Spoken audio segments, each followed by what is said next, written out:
एक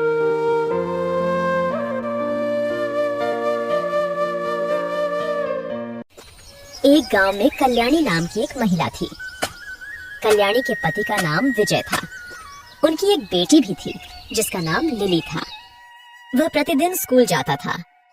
विजय एक दुकान पर काम करता था और अपने परिवार का भरण पोषण करता था। साथ ही वह अपनी बेटी को भी अच्छे से पढ़ाते थे। वह अपनी कमाई से अपनी बेटी की पढ़ाई का खर्च उठा रहे हैं। अरे 6 बज चुके हैं, मुझे अभी जाकर खाना बनाना है। लिली जल्दी उठो, स्कूल जाने में देर हो जाएगा बेटी। जल्दी उठकर तैयार हो जाओ। उठ जाओ बेटी। माँ मुझे थोड़ी देर सोने दो, मुझे बहुत नींद आ रही है। प्लीज माँ प्लीज, और कुछ देर। अरे बेटी लिली, पढ़ते हुए बच्चों को इतनी देर तक नहीं सोना चाहिए। उठो और तैयार हो जाओ जब तक मैं खाना बनाती हूँ। फिर कल्याणी लिली और विजय को जगाती है। कल्याणी नहाकर तैयार हो जाती है और रसोई में जाकर खाना बनाने लगती है। दूसरी ओर लिली और विजय जाग गए और अपनी अपनी काम पर जाने के लिए तैयार हो गए। खाना बन गया है, अब सबसे पहले हमें देवी दुर्गा को प्रसाद चढ़ाना है। यह कहते हुए कल्याणी देवी दुर्गा को अपने द्वारा बनाए गए भोजन के बारे में बताती है। इस बीच विजय और लिली तैयार हो जाते हैं। आप हमेशा किसी और से पहले दुर्गा माँ को खाना क्यों परोसते हैं? मुझे बताओ, क्या दुर्गा माँ ने सबसे पहले उनसे भोजन देने का अनुरोध किया है? दुर्गम्मा ने मुझसे कभी कुछ नहीं पूछा माँ। असल में मैं खुद ही दुर्गा माँ को सब कुछ देता हूँ। यह खाना हमें किसी और ने नहीं, बल्कि असल में यह दुर्गा अम्मा ने दिया है। यह उन्हीं की कृपा है कि हम आराम से रह रहे हैं और दिन में 3 बार खाना खा रहे हैं। ऐसी माँ को भोजन करने से पहले भोजन अर्पित करना उन्हें सम्मान देने के समान है। जीवन में चाहे कितनी भी कठिनाइयाँ क्यों न आए, हमें खाना खाने से पहले दुर्गम्मा को कुछ देना चाहिए। जैसा कि कल्याणी ने कहा, लिली हर दिन दुर्गम्मा की पूजा करती थी। साथ ही पूरा परिवार अपने द्वारा बनाया गया खाना सबसे पहले दुर्गा माँ को खिलाती थी। सिर्फ खाना ही नहीं, बल्कि वे जो भी चीज खरीदते थे उसे पहले दुर्गम्मा में रखते थे और फिर उस चीज का इस्तेमाल करते थे।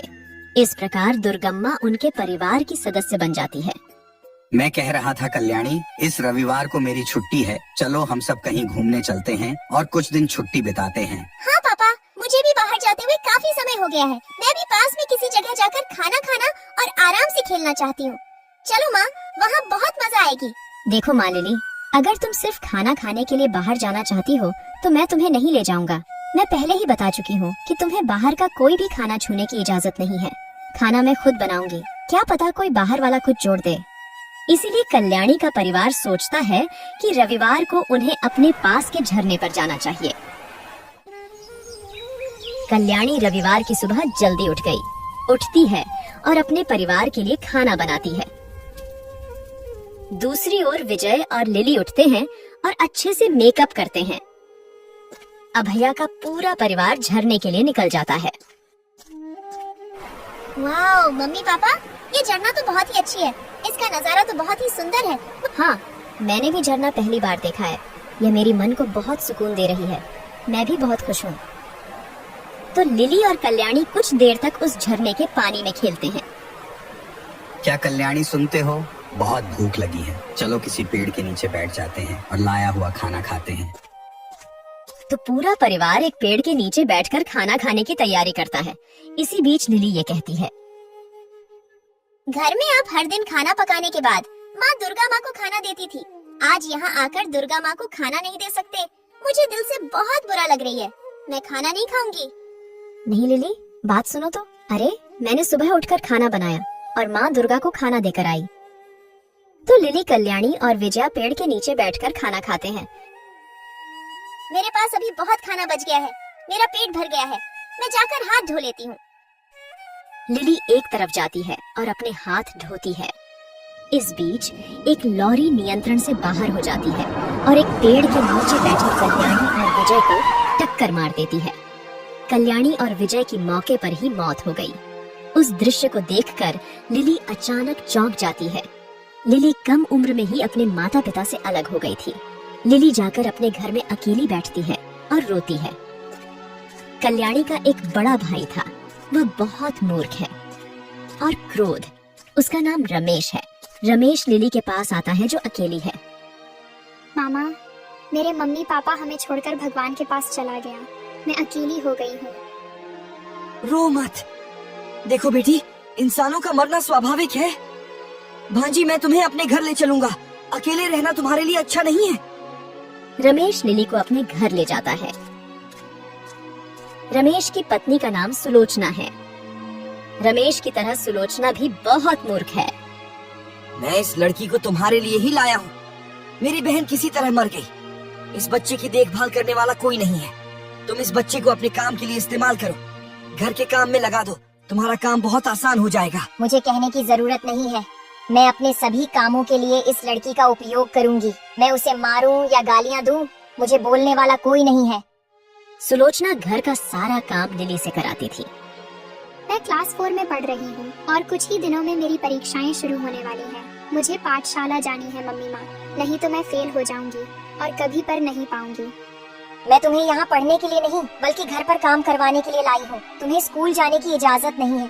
मैं जो कुछ कहता हूँ वह सब करो, फिर मैं तुम्हें भोजन दूंगा, नहीं तो खाने को कुछ नहीं मिलेगी। बात समझ में आई? इसीलिए सुलोचना घर का हर काम लिली से कराती थी। वह बर्तन साफ करती थी, खाना पकाने के लिए सब्जियां काटती थी, कपड़े धोती थी और घर में झाड़ू लगाती थी। दुर्भाग्य से बचपन में लिली सारा काम नहीं कर पाती थी। लिली के पास दुर्गा माता का तस्वीर थी। लिली दुर्गा माँ का तस्वीर अपने कमरे में रखकर जब टाइम मिलता था तब वह दुर्गा माँ के सामने बैठकर पूजा करती थी। ये क्या जिंदगी है दुर्गा माँ। कुछ ही दिनों में मेरी जिंदगी बदल गई। अगर मेरे पापा जीवित होते तो मैं अब आराम से पढ़ रही होती, लेकिन उन्होंने मुझे छोड़कर आपके पास चली गई। मैं अपने मामा मामी के साथ फंस गई थी। वे मुझे तरह तरह की यातनाएं दे रहे हैं। आपको मेरी रक्षा करनी होगी माँ। कृपया दुर्गा माँ मुझे इन अत्याचारियों से बचाएं। इस प्रकार लिली प्रतिदिन माँ दुर्गा से प्रार्थना करती थी। एक दिन लिली को बुखार आ गई। तब भी सुलोचना लिली का सारा काम करा रहे थे। बुखार होगा तो ये मत सोचना कि मैं तुम्हें छोड़ दूंगी। पूरे घर को गीले कपड़े से साफ कर लेना, तभी मैं तुम्हें खाना दूंगी, ठीक है? बुखार से पीड़ित लिली पूरे घर को एक गीले कपड़े से साफ करती है। गीले कपड़े को छूने से लिली का बुखार थोड़ा बढ़ जाता है। मामी माँ, मैंने आपके कहे अनुसार पूरा घर साफ कर दिया। ये लो एक रोटी, यही तुम्हारा खाना है आज। जल्दी खा ले, इससे ज्यादा खाना नहीं मिलेगी। तो सुलोचना लिली को एक रोटी देती है। लिली की आंखें अचानक घूम गईं। वो अपने हाथ में पकड़ी हुई रोटी को फर्श पर गिरा देती है। अरे जो खाना मैंने तुम्हें दिया है, तुम उसे जमीन पर फेंक क्यों दिया? अब देखो मैं तुम्हारा क्या हाल करूंगी। सुलोचना लिली को ले जाती है और उसे घर के सामने एक पेड़ से बांध देती है। माँ दुर्गम्मा, मुझे बचा लो। मुझे बहुत बुखार है, मुझे काम करने का ताकत नहीं है। मुझे बचा लो माँ, प्लीज मान मेरी रक्षा करो। लिली के निवेदन करने पर दुर्गम्मा प्रकट होती है। दुर्गम्मा सुलोचना को उस स्थान पर बांध देती है जहां लिली को बांधा गया था। साथ ही उस पेड़ के आसपास सांप भी पैदा कर देता है। दुर्गा माँ, कृपया मुझे रिहा कर दो, मुझे बचा लो। तुमने एक छोटी सी बच्ची को इस तरह पेड़ से बांध दिया। तुम उसका दर्द नहीं समझते। तुम लड़की हो या राक्षस, मैं तुम्हें कैसे जाने दे सकता हूँ। अब जब आप पीड़ित हैं, थोड़ी देर पहले यह छोटी लड़की पीड़ित थी। मैं गलत थी माँ, मुझे क्षमा कर दीजिए। मैं समझती हूँ कि मैंने क्या गलत किया। मैं लिली को फिर कभी नहीं सताऊंगी। लिली, मैं तुम्हें अपनी बेटी की तरह मानूंगी। फिर कभी लिली को कोई नुकसान पहुँचाने से पहले मैं तुम्हें मार डालूंगी, ठीक है? जैसा कि दुर्गा देवी ने कहा, सुलोचना बहुत बुद्धिमान हो गई। उस दिन से सुलोचना लिली को अपनी बेटी की तरह मानने लगी। क्योंकि उनकी कोई संतान नहीं थी, इसलिए वे दोनों लिली की देखभाल इस तरह करते थे जैसे कि वे उनके अपने बच्चे हों। हमेशा उसकी अच्छी देखभाल करते थे।